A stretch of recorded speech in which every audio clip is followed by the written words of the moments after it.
ಅವಾಗ ಸಂಕ್ರಾಂತಿ ಒಳಗೆ ಮೇಘ ಸ್ಫೋಟ ಅಂತಲ್ಲ, ರಾಜಕೀಯ ವಿಪ್ಲವ ಇನ್ನೊಂದು ಸತಿ ಥರ ಆಕ್ಸಿಡೆಂಟು ಆಗ ಲಕ್ಷಣ ಇದೆ. ಇದು ಹೇಳಿದೆ ಫ್ಲೋಟ್ ಮೇಘ ವಾಯು ಫ್ಲೈಟ್ದೆಲ್ಲ ಹೇಳಿದ್ದಲ್ಲ, ಫ್ಲೈಟ್ ಬಿತ್ತು, ಜನ ಸಾಯ್ತಾರೆ, ಮರಣ ಆಗ್ತದೆ, ಜಲಪ್ರಳಯವಾಗ್ತದೆ, ಸಮುದ್ರದಲ್ಲಿ ಆಗ್ತದೆ ಎಲ್ಲ ಹೇಳಿದ್ದಲ್ಲ, ಆಗ್ತದೆ. ಇನ್ನೊಂದು ಶ್ರಾವಣದಲ್ಲಿ ಹೇಳ್ತೀನಿ, ಜನವರಿ ಒಳಗೆ ಒಂದು ಭಾಳ ದೊಡ್ಡ ಆಘಾತ ಆಗೋ ಲಕ್ಷಣ ಇದೆ ಇಂಡಿಯಾಕ್ಕೆ. ಸೂಳೆಯ ಮಗನುಟ್ಟಿ ಇದನ್ನು ಇಟ್ಕೊಂಡಿದ್ವಿ, ಪರಿಹಾರ ಮುಂದೆ ಹೇಳ್ತೀನಿ. ಸೂಳೆಯ ಮಗನುಟ್ಟಿ ಆಳುವನು ಮುನಿಪುರವ, ಯುದ್ಧವಿಲ್ಲದ ಮಡಿಯೇ ಪುರವಲ್ಲ ಕೂಳಾದೀತು.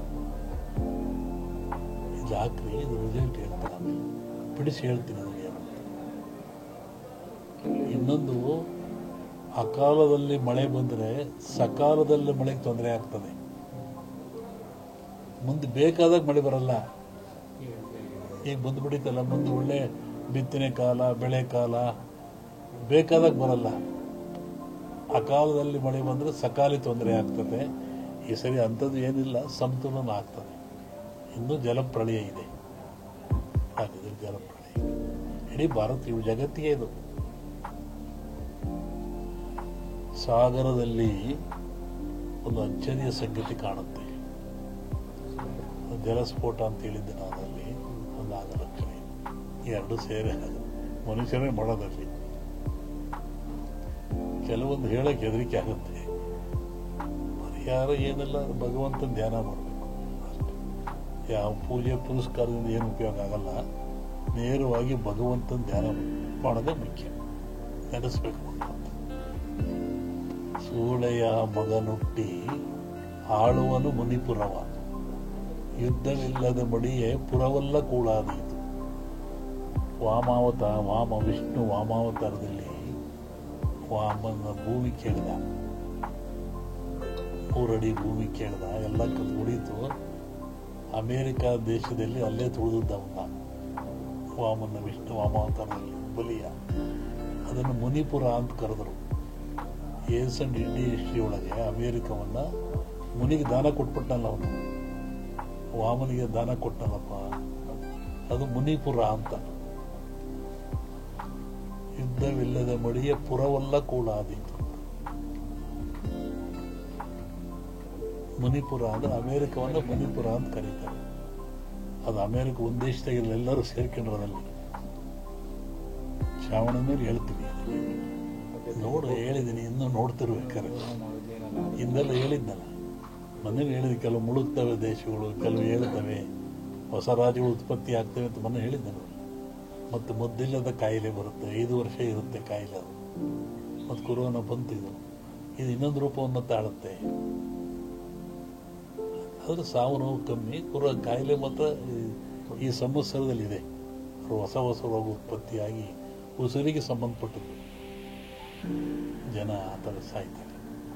ಆ ಭೂಮಿ ಹೇಳಿದ, ಭೂಮಿ ಗುಡ್ಡ ಬಿಡಿ ಉಳ್ತವೆ ಅಂತ ಹೇಳಿದ್ದ, ಬೆರೆಯುತ್ತೆ, ಉಳುತ್ತವೆ, ಸಮುದ್ರ ಜಲಬಾಧೆ, ಜನ ಸಾಯ್ತಾರೆ ನಿಮ್ಮನ್ನು ಹೇಳಿದ್ನಲ್ಲ, ಅದೆಲ್ಲ ನಡೀತಾ ಇದೆ, ಇನ್ನೂ ಇದೆ ಅದು.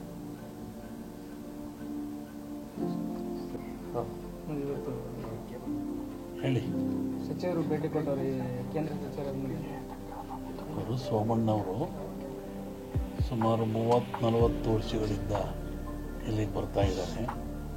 ಅವರು ಏನು ಅಧಿಕಾರದಿಂದ ಇದ್ದಾಗ, ಜನತಾ ಬಜಾರ್ನಲ್ಲಿ ಕೆಲಸ ಮಾಡ್ತಿದ್ದಾಗ ಇಲ್ಲೇ ಬಂದು ಉಳ್ಕೊಂಡು ಹೋಗ್ತಾ ಇದ್ರು. ಅವರಿಂದ ಮಠದ ಮೇಲೆ ಭಕ್ತಿಯಿಂದ ನಡ್ಕೊಳ್ತಾ ಇದ್ದಾರೆ. ಮೊನ್ನೆ ತುಮಕೂರ ಗೆದ್ದೆ ಮಂತ್ರಿ ಆದರೂ ಬರೋಕ್ಕಾಗಿಲ್ಲ, ಮಠಕ್ಕೆ ಬರ್ತೀನಿ ಅಂತವ್ರು ಅದನ್ನೇ ಬಂದರು. ಈಗಲೂ ಅದನ್ನೇ ಹೇಳ್ತಾ ಇದ್ರು, ನಾನು ಜೀವನದಲ್ಲಿ ಮಠ ಬರ್ತಿಲ್ಲ, ಎದರ ಅನ್ನ ತಿಂದು ಇಲ್ಲಿಂದ ನಾನು ಭಕ್ತ ಬಂದೆ, ನಾನು ಭಕ್ತಿಯಿಂದ ಬಂದಿದ್ದೀನಿ, ಮಂತ್ರಿಯಾಗಿ ಬಂದಿಲ್ಲ, ಶಿಷ್ಯನಾಗಿ ಬಂದಿದ್ದೀನಿ ಅಂತ ಹೇಳಿದ್ರು. ಅಂಥವ್ರು ಒಳ್ಳೇದಾಗಲಿ, ಯಶಸ್ಸಾಗಲಿ ಅಂತ ಹಾರೈಸ್ತೀನಿ. ಸಂಕ್ರಾಂತಿ ಕಳೆದ ಮೇಲೆ ಒಂದು ಯೋಗ ಇದ್ದಂಗೆ ಕಾಣ, ಇವರಿಗೆ ಅಂತಲ್ಲ, ರಾಜ್ಯ ಮಟ್ಟದಲ್ಲಿ ಉನ್ನತ ಯೋಗ ಅವಕಾಶ ಇದೆ. ಹೋಗಿದ್ದಾರಲ್ಲ, ಅದು ರಾಜ್ಯದ ಮಟ್ಟದ್ದು. ನಿಮ್ಮ ರಾಜ್ಯದ ಮಟ್ಟಕ್ಕೆ ಸಂಕ್ರಾಂತಿ ಮೇಲೆ ರಾಜಕೀಯ ವಿಪ್ಲವ ಆಗೋ ಲಕ್ಷಣ ಇದೆ. ನಾನು ಮೊದಲೇ ಹೇಳಿದ್ದಾನು, ಯುದ್ಧಗಳಾಗ್ತದೆ, ಜಲಪ್ರಳಯವಾಗ್ತದೆ, ವಾಯುಪ್ರಳಯ ಆಗ್ತದೆ, ಭೂಪ್ರಳಯವಾಗ್ತದೆ, ಎಲ್ಲ ಜನ ಸಾಯ್ತಾರೆ, ಆಕ್ರಮಣ ಹೆಚ್ಚಾಗ್ತವೆ, ಮೇಘ ಸ್ಫೋಟ ಆಗ್ತದೆ ಅಂತ ಹೇಳಿದ್ದೆ ನಾನು. ಇನ್ನೂ ಒಂದು ಮೇಘ ಸ್ಫೋಟ ಆಗಲಿದೆ. ಊಹಿಸಲಾರದ ಒಂದು ದುಃಖ ಈ ಭಾರತಕ್ಕೆ ಬರ್ತದೆ. ಪ್ರಕೃತಿದತ್ತವಾಗಿ ಆಗ್ತದೆ ಮೇಘ ಸ್ಫೋಟ. ಅದನ್ನು ಹೇಳಿದ್ದಲ್ಲ, ಮೊದಲು ಹೇಳಿದ ನಾನು ಮನೆಯಲ್ಲಿ. ಒಟ್ಟಿಗೆ ಜನಜೀವನ ಅಸ್ಥಿರ. ಯಾವಾಗ ಮನೆಗೆ ಬರ್ತಾನೆ ಹೋಗ್ತಾನೆ ಅಂತ ಹೇಳೋದು ಕಷ್ಟ.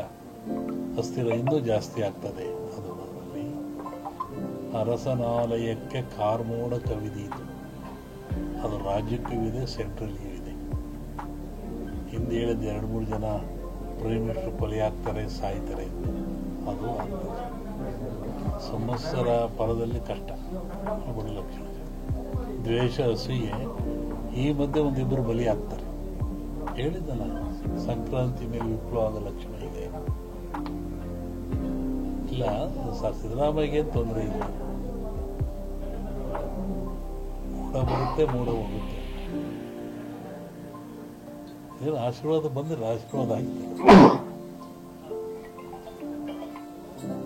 ಸಾಟಿ ಇಲ್ಲದ ಸುದ್ದಿ ನಮ್ಮ ಗುರಿ. ಇನ್ನು ನಮ್ಮ ಚಾನೆಲ್ನ ಸಬ್ಸ್ಕ್ರೈಬ್ ಆಗಿಲ್ಲ ಅಂದ್ರೆ ಕೂಡಲೇ ಸಬ್ಸ್ಕ್ರೈಬ್ ಮಾಡಿ, ಪಕ್ಕದಲ್ಲೇ ಇರುವ ಐಕಾನ್ ಕ್ಲಿಕ್ ಮಾಡಿ ಹಾಗೂ ಲೈಕ್ ಮಾಡಿ. ಶೇರ್ ಮಾಡೋದು ಮಾತ್ರ ಮರಿಬೇಡಿ.